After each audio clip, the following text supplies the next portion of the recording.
अनपढ़ जाट पढ़ा जैसा, पढ़ा जाट खुदा जैसा। यह घटना सन 1270 से 1280 के बीच की है। दिल्ली में बादशाह बलबन का राज था। उसके दरबार में एक अमीर दरबारी था जिसके 3 बेटे थे। उसके पास 19 घोड़े भी थे। मरने से पहले वो वसीयत लिख गया कि इन घोड़ों का आधा हिस्सा बड़े बेटे को, चौथाई हिस्सा मंझले को और 5वां हिस्सा सबसे छोटे बेटे को बांट दिया जाए। बेटे उन 19 घोड़ों का इस तरह बंटवारा कर ही नहीं पाए और बादशाह के दरबार में इस समस्या को सुलझाने के लिए अपील करने लगे। बादशाह ने अपने सभी दरबारियों से सलाह ली, पर उनमें से कोई भी इसे हल नहीं कर सका। उस समय प्रसिद्ध कवि अमीर खुसरो बादशाह का दरबारी कवि थे। उसने जाटों की भाषा को समझाने के लिए एक पुस्तक भी बादशाह के कहने पर लिखी थी, जिसका नाम खलीक बारी था। खुसरो ने कहा कि मैंने जाटों के इलाके में खूब घूम कर देखा है और पंचायती फैसले भी सुने हैं, और सर्वखा पंचायत का भी कोई पंच ही इसको हल कर सकता है। नवाब के लोगों ने इनकार किया कि यह फैसला तो हो ही नहीं सकता, लेकिन कवि अमीर खुसरो के कहने पर बादशाह बलबन ने सर्वखा पंचायत में अपने एक खास आदमी को चिट्ठी देकर सौरम गांव भेज दिया। इसी गांव में शुरू से सर्वखा पंचायत का मुख्यालय चला आ रहा है और आज भी मौजूद है।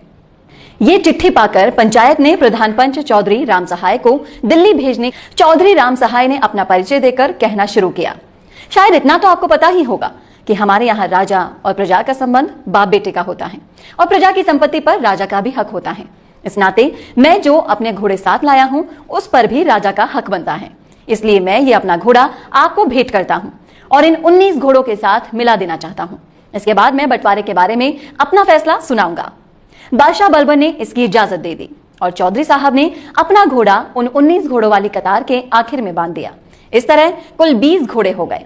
अब चौधरी ने उन घोड़ों का बंटवारा इस तरह कर दिया, आधा हिस्सा यानी कि 10 घोड़े उस अमीर के बड़े बेटे को दे दिए, चौथाई हिस्सा यानी कि 5 घोड़े मंझले बेटे को दे दिए, 5वां हिस्सा यानी कि 4 घोड़े छोटे बेटे को दे दिए।